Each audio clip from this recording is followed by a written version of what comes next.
नमस्कार दोस्तों, मैं दीपक ठुरेला ब्रेन एक्सचेंज लैब की तरफ से आप सभी का स्वागत करता हूं। आज के सेशन के अंदर डीएमआईटी के ऊपर एक बहुत इंपॉर्टेंट वीडियो लेके आया हूं। बहुत सारे लोग डरे हुए हो जाते हैं, ये वाला सेगमेंट जब पेज वो देखते हैं घबरा जाते हैं या फिर उन्हें काउंसलिंग करना नहीं आता या समझा नहीं पाते हैं।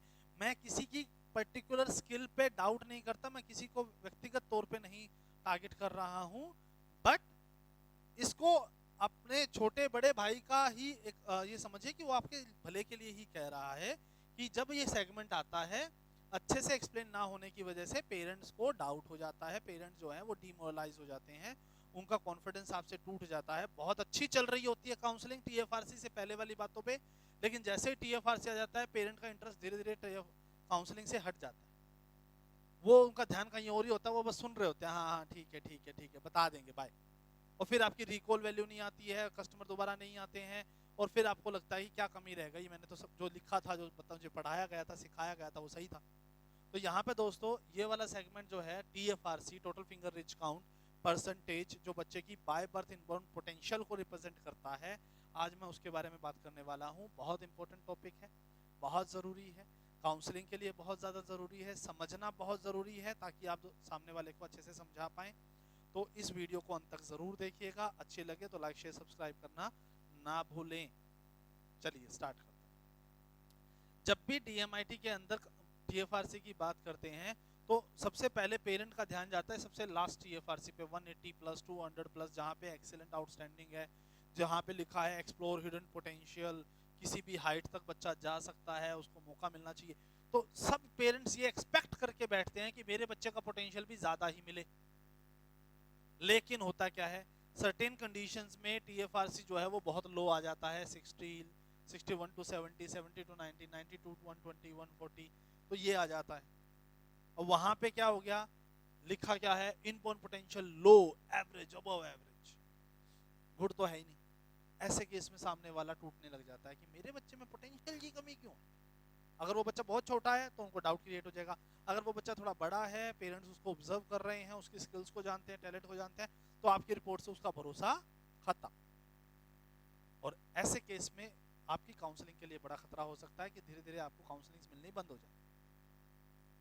समझिएगा दोस्तों, जो बात आज मैं बता रहा हूँ इंपॉर्टेंट है, सीरियस है, और सिर्फ आप सबके साथ मेरा प्यार प्रेम है। आपने डीएमआईटी में, डीएमआईटी ट्रेनिंग में, मिड ब्रेन ट्रेनिंग में, ब्रेन डेवलपमेंट ट्रेनिंग में मेरे चैनल को इतना प्यार दिया हुआ है, डेली इतने लोगों के कॉल आते हैं, मैसेज आते हैं, आप सबके प्यार की वजह से ही इतने टाइम बाद मैं दोबारा ये वीडियोस बना रहा हूँ। चलिए सबसे पहले समझिए, अगर किसी का टीएफआरसी लो आता है तो as a DMIT expert, as a counsellor, आपके दिमाग में ना हमेशा एक बात ये सोचिएगा कि कुछ भी अगर डीएमआईटी में आ रहा है उसके पीछे एक रीजन होना चाहिए, एक लॉजिक होना चाहिए, क्योंकि डीएमआईटी अपने आप में एक डायग्नोस्टिक टूल है, बच्चे के बारे में बताने के लिए वो क्यों ऐसा कर रहा है, उसके साथ क्यों ऐसा हो रहा है, जो भी हो रहा है अच्छा बुरा, तो क्यों का जवाब डीएमआईटी रिपोर्ट है। लेकिन डीएमआईटी के अंदर कोई चीज आई हुई है, वो क्यों आपको पता होना चाहिए।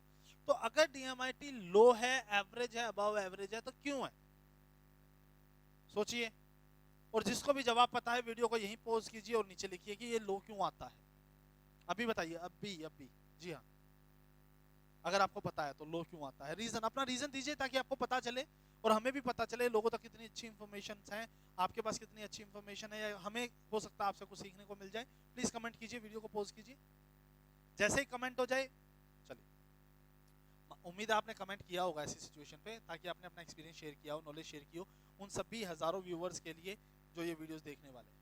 अब लो, एवरेज, अबव एवरेज क्यों आता है, इसका रीजन आपने जो भी दिया मैं अपना देना चाहता हूँ, मेरा व्यक्तिगत तौर पे और मेरी इतने साल के अनुभव के बेस पे।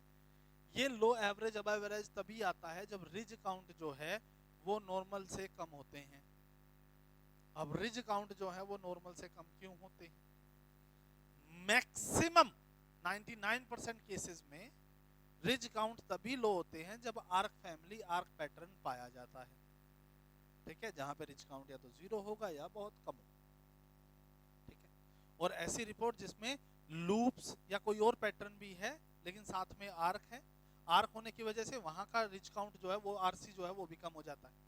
तो क्या हो गया, लो, एवरेज, अब एवरेज, रिच काउंट आना पॉसिबल बन जाता है जब आर्क फैमिली का इन्वॉल्वमेंट किसी भी फिंगर्स में आ जाता है, तो रिच काउंट कम हो जाता है। अब रिज काउंट कम होने से यहाँ पे क्या लिखा गया, नीड स्पेशल लर्निंग स्टाइल। इसमें लोग क्या समझने लग जाते हैं कि बच्चा तो मेंटली तौर पे अनस्टेबल है, लर्न करने में दिक्कत है, आईक्यू में दिक्कत है। नहीं जी, आईक्यू वाईक्यू किसी से कोई लेना देना नहीं है। इस पोटेंशियल में साफ साफ ये बताया गया है कि बच्चे की जो लर्निंग स्पीड है वो एक स्पेसिफिक कंडीशंस में ही बढ़ेगी। एक स्पेसिफिक तरीके का एनवायरनमेंट उसको देना पड़ेगा, एक स्पेसिफिक तरीके की इन्वेस्टमेंट आपको करनी पड़ेगी। ये बच्चा आपसे टाइम भी मांगेगा, पैसा भी मांगेगा, एनर्जी एफर्ट्स भी मांगेगा, लेकिन इसके रिजल्ट जो है वो एक्सपोनेंशियल ग्रोथ पाएंगे। उसकी ग्रोथ की कोई सीमा नहीं होगी, चाहे पोटेंशियल लेवल जो है इनिशियली कम हो, क्योंकि ये पोटेंशियल इसका बाय बर्थ पोटेंशियल है जब पैदा हुआ था। और आर्क पैटर्न को अगर सही स्पेसिफिक एनवायरनमेंट मिलता है तो इसमें ग्रोथ मिल सकती है। क्या होता है ये स्पेसिफिक एनवायरनमेंट, कैसे ग्रो करते हैं, उसके लिए आपको सीखना पड़ेगा। सीखने के लिए नीचे दिए गए नंबर पे कॉन्टैक्ट कर सकते हैं। बट आगे बढ़ते हैं। लो एवरेज अबव एवरेज। तो सबसे पहले स्पेशल लर्निंग स्टाइल का मतलब यहाँ पे ये आ जाता है कि इस बच्चे के पढ़ने का जो पैटर्न होगा, पढ़ने का तरीका होगा, वो नॉर्मल बच्चों की तरह नहीं रखेंगे। इसको एक प्रॉपर तरीका बनाएंगे, इसका प्रॉपर टाइम टेबल चार्ट बनाएंगे, शेड्यूल बनाएंगे, way of learning, time of learning, कितनी बार प्रैक्टिस करनी है, कहाँ बैठ के करनी है, इन सब का एक रूटीन फिक्स बनेगा, एक पूरा रोड मैप बनेगा जिसपे बच्चा फॉलो करेगा। Need step by step learning means इस बच्चे को मल्टीपल टास्क में नहीं डालना है। एक टास्क पूरा हुआ, कंप्लीट हुआ, उसमें अच्छा करने लग गया, देन शिफ्ट टू अदर्स। हम मल्टीपर्पज मल्टीटास्कर इसको नहीं बना सकते। One by one step by step approach रखेंगे, बच्चे में ग्रोथ आनी स्टार्ट हो जाएगी। Have her right expectation from self. कई बार क्या होता है, ये जितना कम होता चला जाएगा ना, तो पेरेंट्स और बच्चों को डिमोरलाइज होने लग जाते हैं, कम होने लग जाते हैं, डरने लग जाते हैं।